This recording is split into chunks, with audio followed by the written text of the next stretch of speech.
Assalamualaikum warahmatullahi wabarakatuh. Perkenalkan, nama saya Ananda Malai Putri dari kelas 10 MIPA 4 nomor absen 21.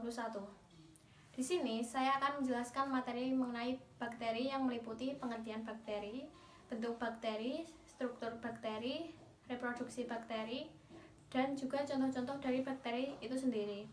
Selamat menyaksikan. Yang pertama, kita akan membahas mengenai pengertian bakteri. Bakteri adalah organisme prokariota yang berukuran mikroskopis atau sangat kecil dan memiliki membran sel. Bentuk-bentuk bakteri. Yang pertama, kokus. Kokus adalah bakteri yang berbentuk bulat. Bakteri kokus ada yang tersusun sendiri atau monokokus, ada juga yang berbentuk seperti rantai atau streptococcus. Yang kedua adalah bacillus atau basil. Basil adalah bakteri yang memiliki sel berbentuk batang atau seperti silinder. Yang ketiga, spiral atau spirillum. Spiral adalah bakteri yang berbentuk lengkung dan nampak seperti spiral. Struktur bakteri terdiri dari struktur luar dan struktur dalam. Struktur luar terdiri dari dinding sel, kapsul, membran sel, flagea, dan pili. Sedangkan struktur dalam terdiri dari sitoplasma, nukleoid, ribosom, dan plasmid. Dinding sel. Dinding sel pada Eubacteria tersusun dari peptidoglikan, yaitu sejenis polisakarida yang berkaitan dengan protein. Serupa dengan kapsul, dinding sel juga berfungsi sebagai lapisan pelindung dan juga untuk mempertahankan bentuk sel bakteri.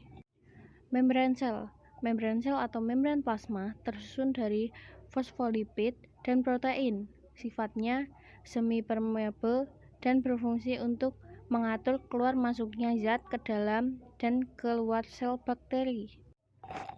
Flagea.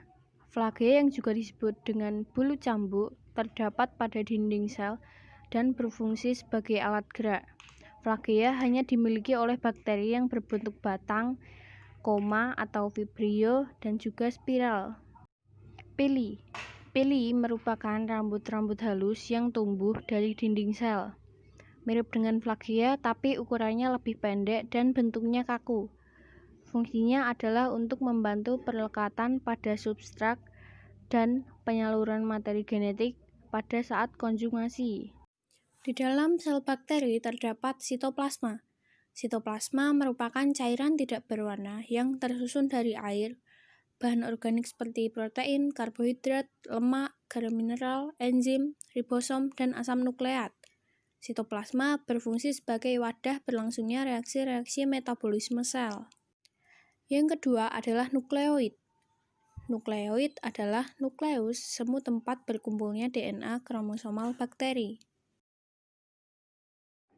Ribosom. Ribosom adalah organel kecil yang berfungsi sebagai tempat terjadinya sintesis protein. Plasmid.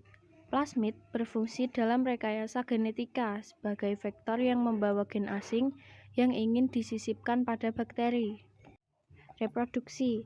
Bakteri berkembang biak dengan dua cara. Yang pertama, vegetatif, dengan pembelahan biner. Pada pembelahan ini, sifat sel anak yang dihasilkan sama dengan sifat sel induknya. Yang kedua, generatif. Dengan kombinasi genetik titik pemilihan secara langsung, bahan genetik DNA di antara dua sel bakteri melalui proses berikut. Yang pertama adalah pembelahan biner.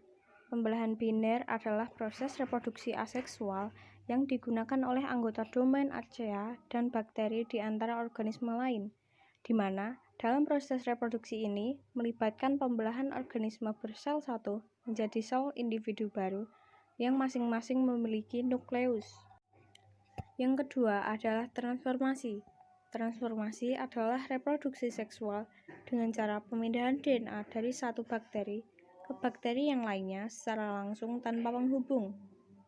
DNA tersebut didapat dari bakteri yang mengalami lisis sehingga potongan DNA-nya mengandung alel lepas. Yang ketiga adalah transduksi. Transduksi terjadi ketika bakteri mendapatkan DNA dari virus bakteriofag yang menginfeksinya.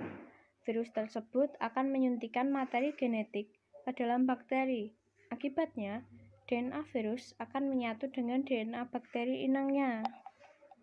Proses pertukaran materi genetik pada bakteri yang terakhir adalah konjugasi. Konjugasi adalah proses perpindahan DNA dari satu bakteri ke bakteri lainnya. Ketika melakukan konjugasi, bakteri akan membentuk jembatan tipis yang disebut pilus. Bakteri dapat dikelompokkan menjadi dua. Yang pertama adalah bakteri yang menguntungkan, dan yang kedua adalah bakteri yang merugikan. Contoh bakteri menguntungkan adalah Rhizobium dan Acetobacter, Lactobacillus casei, Acetobacter, dan Escherichia coli. Sedangkan bakteri yang merugikan contohnya adalah Salmonella typhosa, Bacillus anthracis, Clostridium tetani, dan Erwinia amylophora. Sekian yang dapat saya sampaikan. Apabila ada kesalahan mohon dimaafkan. Wassalamualaikum warahmatullahi wabarakatuh.